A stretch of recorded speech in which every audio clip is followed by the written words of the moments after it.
ओम नमः सिद्धेभ्यः नमो अरिहन्ताणं नमो सिद्धाणं नमो आयर्याणं नमो उवज्झायाणं नमो लोय सब्साहूणं। त्रिलोकवर्ती त्रिकालवर्ती अरहंत सिद्ध आचार्य उपाध्याय सर्वसाधु परमेश्वर भगवंतों भक्तिपूर्वक नमस्कार। द्वादशां श्रुत स्वरूपा जिनवाणी माता भगवती सरस्वती देवी को विनम्र वंदन। दीक्षा शिक्षा गुरु आचार्य श्री विद्यासागर महाराज को नमस्ते। भारत में विद्यमान सब आचार्य उपाध्याय साधु परमेश्वरों को नमस्ते। गणिनी आर्यिका माता जी और शेष आर्यिका माता जियों को वंदनामी। एलक शुल्लक महाराजों को, शुल्लिका माता जियों को इच्छाकार प्रतीक्षाकार।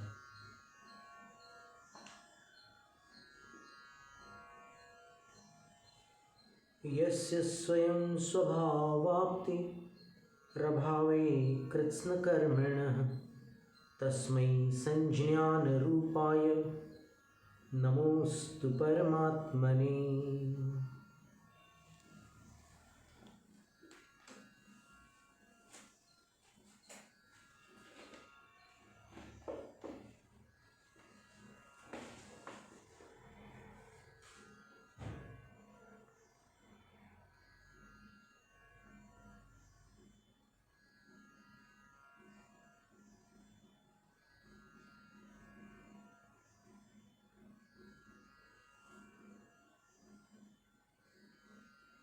ध्यानावस्था में परेशहाद्य विज्ञानात् कष्टों का भान नहीं रह जाता, ऐसी एक अवस्था आती है। साइंटिस्ट लोगों ने जो रिसर्च किया उससे उन लोगों को पता चला कि अपने मस्तिष्क में 4 तरह की तरंगें होती हैं। जब अपन प्रवृत्ति करते हैं तो बीटा तरंग होती है। जब अपन घबरा जाते हैं, टेंशन में होते हैं, आकुल व्याकुल होते हैं, तब हाई बीटा तरंग होती है। जब अपन थोड़े शांत होते हैं, ध्यान में जाने का प्रयत्न करते हैं अथवा निद्रा में प्रवेश कर रहे होते हैं, तब अल्फा तरंग होती है। और जब एक आनंद की अवस्था में होते हैं, जैसे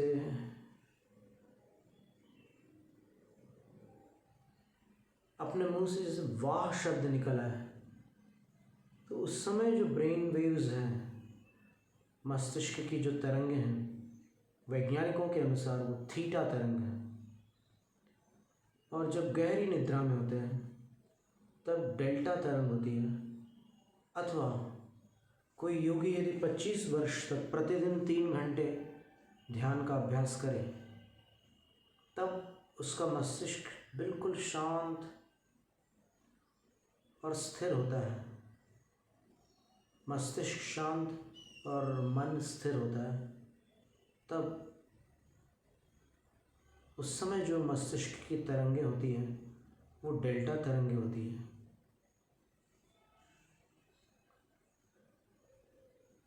तो एक ऐसी स्थिति आती है, आचार्य कह रहे हैं कि जब शुद्धोपयोग की अवस्था बनती है तब परेशहाद्य विज्ञानात् कष्टों का भान नहीं होता। और कष्टों का भान न होने के कारण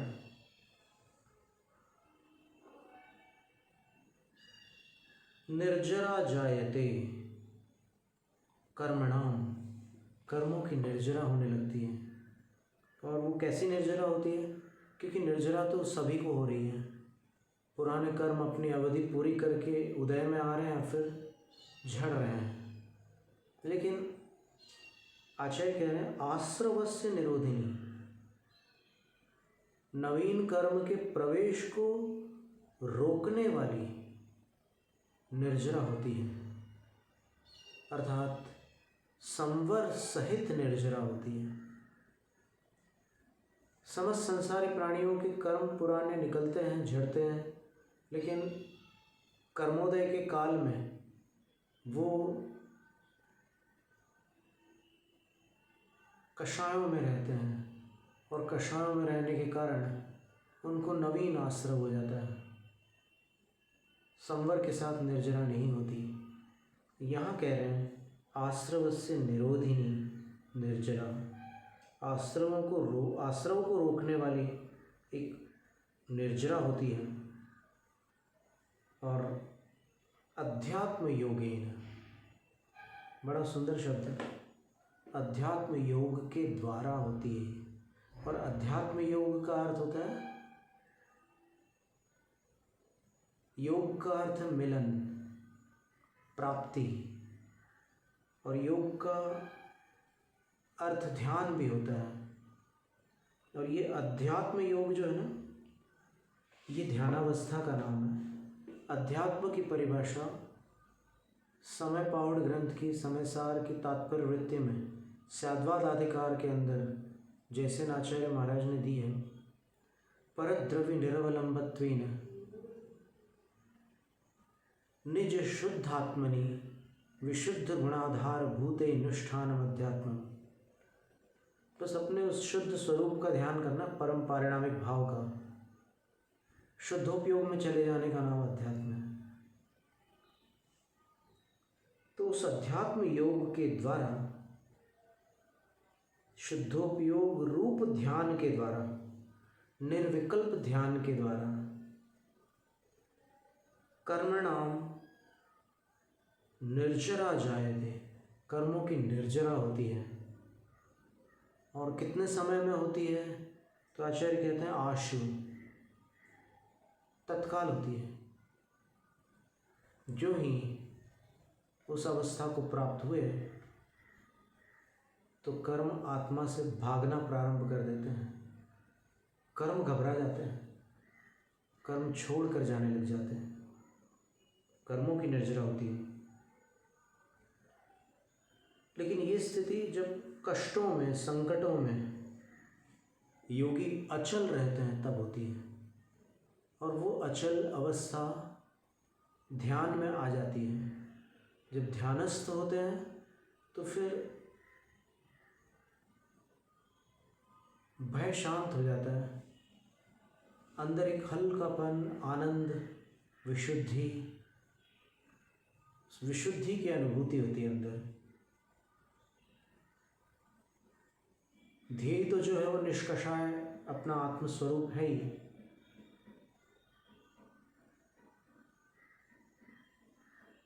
राग द्वेष से रहित, वीतराग होकर ध्यान होता है। ज्ञानार्णव में एक कारिका उद्धृत है जिसमें लिखा है वीतरागो भवेद्योगी यत् किंचिदपि चिंतयेत् तदेव ध्यान मामनातं मतोन्यत ग्रंथ विस्तरः।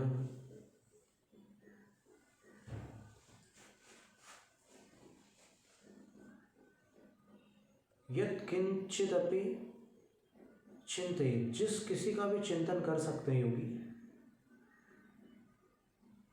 लेकिन वीतरागो भवेत्, राग रहित रहेंगे। वीतराग होते हुए जिस किसी का चिंतन करेंगे वो तदेव ध्यान मामनातं, शास्त्रों में उसी को ध्यान कहा गया है। अतोन्यत ग्रंथ विस्तर, इससे अतिरिक्त जो कुछ कहा गया है शास्त्रों में वो सब शास्त्रों का विस्तार मात्र है। सार तो यही है, वीतराग हो जाओ, बस ध्यान लग गया समझ लो। तो कर्मों की निर्जरा तत्काल होती है, ऐसा आचार्य कह रहे हैं। और परीक्षाओं को जीतने की बात जो आती है, उसके लिए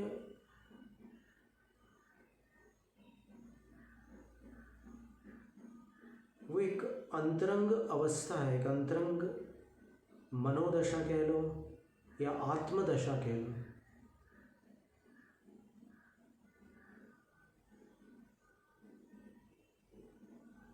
जब अवंती की राजधानी उज्जैनी में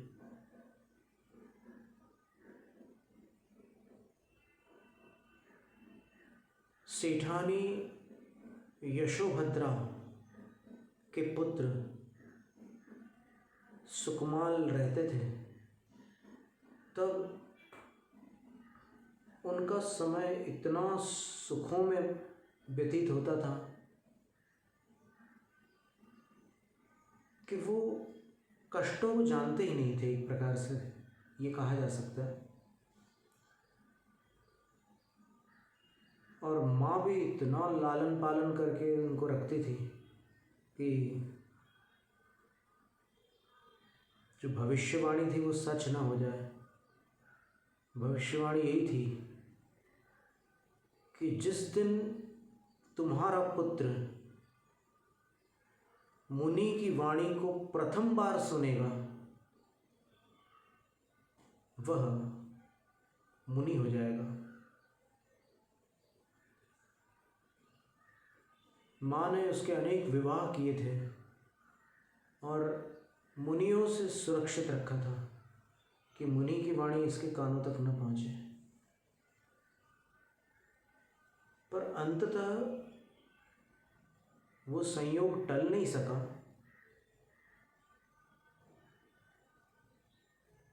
और यशोभद्रा जो माता थी, उन्हीं के भैया मुनि अवस्था में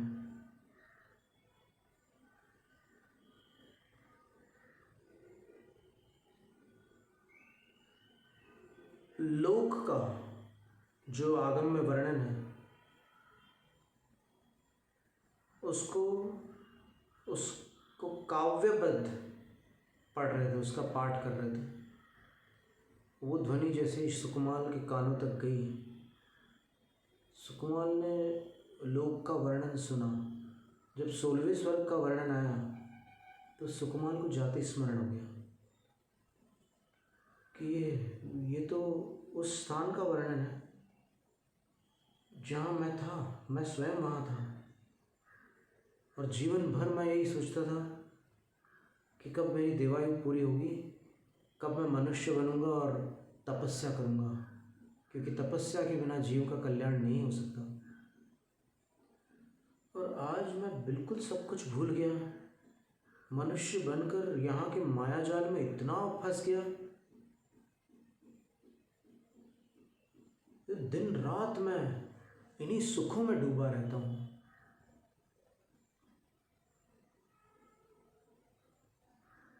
ये मनुष्य लोग बड़ा विकट है।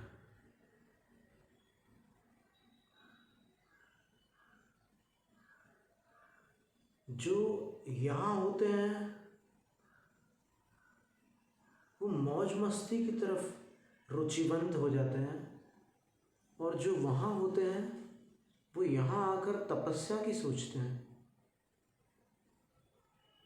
मैं भटक गया था और न जाने ये कौन मुझे जगाने आ गए।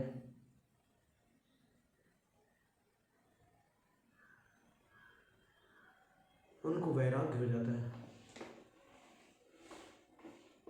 और जब वो बाहर निकलना चाहते थे तो वहाँ पर पहरा लगा हुआ था। माँ ने बड़ा भारी पहरा लगवाया हुआ था। तब उनको अपनी पत्नियों की साटिकाओं को, साड़ियों को उस खिड़की की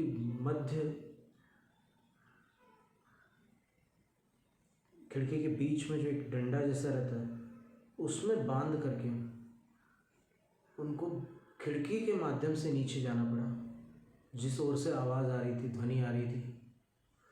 और जब उस ओर गए तो एक जिनालय था, उस जिनालय में वो मुनिराज थे। उनको सुकुमाल देखते ही रह गए, क्योंकि जब सुकुमाल का जन्म हुआ था तब पिताजी उनको देखने आए कि मेरे यहाँ पुत्र हुआ है, तो बड़ी प्रसन्नता से देखने आए। पर पुत्र की मुख मुद्रा को देखकर उनको लगा कि जीव इस संसार में जन्म लेता है और ये मनुष्य भाव बड़ी दुर्लभता से प्राप्त होता है। ये जीव धन्य है जिसने इस मनुष्य भाव को प्राप्त किया है। पर मनुष्य भाव की सार्थकता आत्मा के शुद्धिकरण में है, आत्मा के कल्याण करने में है। और बस पुत्र के मुख को देखते देखते ही उनको वैराग्य हो गया, उनको लगा कि मैं दीक्षा ले लूँ। ये एक संकेत था कि पुत्र एक ऐसा पुत्र था जो वैराग्य के जगत में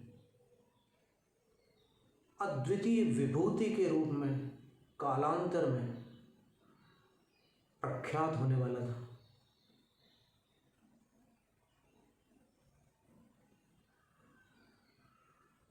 पिता दीक्षा के अभिमुख हो जाते हैं। मामा जब देखने आते हैं तो मामा को भी ऐसे ही लगता है कि कितना सुंदर बालक है, और ऐसे देखते देखते जो विचार पिता को आए थे वही विचार मामा को भी आने लग जाते हैं।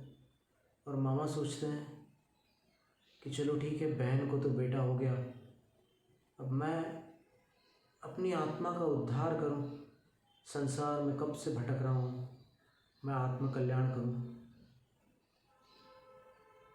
वो भी दीक्षा के मार्ग पर चले जाते हैं, लेकिन वो वर्षों पश्चात यहाँ आकर चतुर्मास करते हैं और उन्हीं के मुख से पाठ सुनकर सुकुमाल को वैराग्य हो जाता है। और वो साड़ियों से खिड़की द्वारा नीचे उतरकर उस उद्यान से होते हुए उस जिनालय में पहुँचते हैं।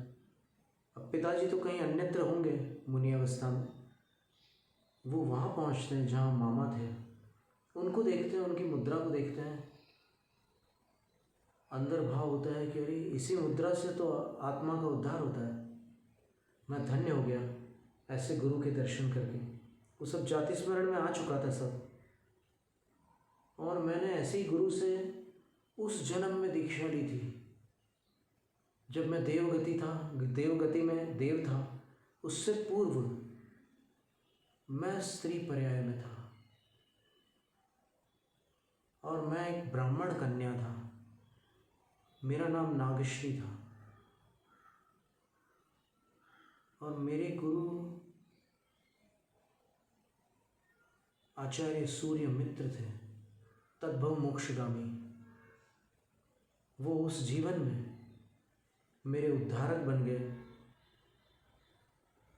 और मैंने उनसे दीक्षा ली, आर्यका होकर जीवन भर तपस्या की। अंत में कठोर साधना पूर्वक संलेखना के साथ समाधि मरण किया और मैं अच्युत स्वर्ग में देव पर्याय को प्राप्त हुआ और वहाँ से आकर यहाँ सुकुमाल बना हूँ।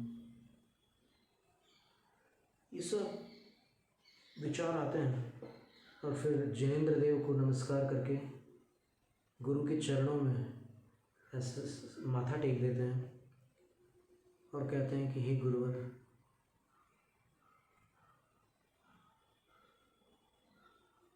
मुझे कुछ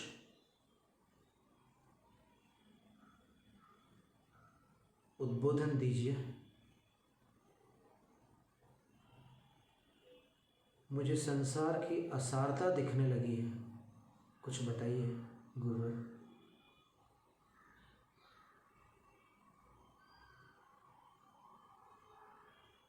गुरु ऐसे उंगली करते हैं और कहते हैं कि तुम्हारी आयु 3 दिन शेष रह गई है, अधिक क्या बताऊं। तो वहीं केशलोंज करके गुरु से दीक्षा लेकर वन के मार्ग पर चले जाते हैं। पैर लहूलुहान हो जाते, बड़े कोमल शरीर के धारक थे। संगनन वज्रोषभ नाराज संगनन था। लेकिन सोचने की बात है कि इस कथा में एक वृत्तांत आता है कि जब राजा इनके घर पधारते हैं तो माँ ऐसे पीली सरसों डालती है स्वागत करने के लिए। तो वो जिस आसन पर गिरती है वो सरसों, उस पर राजा और सुकुमार दोनों बैठते हैं, लेकिन उनको वो राई के दाने चुभते थे तो बैठ नहीं पा रहे थे। दीपक से आरती की राजा की तो आंखों में पानी आ गया सुकुमार के। भोजन में कुछ और मिला दिया राजा के स्वागत के लिए, राजा को भोजन कराने के लिए, तो वो सुकुमार को रास नहीं आ रहा था। अब कहाँ से इतनी क्षमता आ गई कि वो पैर लहूलुहान हो गए हैं, पैदल पहली बार चले हैं, होश नहीं है।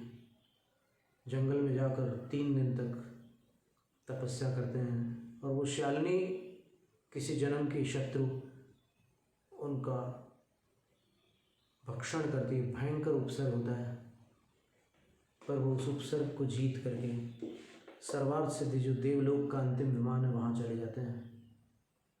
धन्य धन्य सुकुमार महामुनि कैसे धीरज धारी, एक शालिनी जुग बच्चा जुद पाँव भख्यो दुखकारी। यह उपसर्ग सहोदर थिरता आराधन चितधारी, तो तुमरे जिए कौन दुख है मृत्यु महोत्सव बारी। जब किसी की संलेखना होती है तब ये सुनाते हैं कि सुकुमार स्वामी ने कितना कष्ट सहन किया था, लेकिन समता भाव से। उनको नमस्कार करते हैं। जैनम जयतु शासन।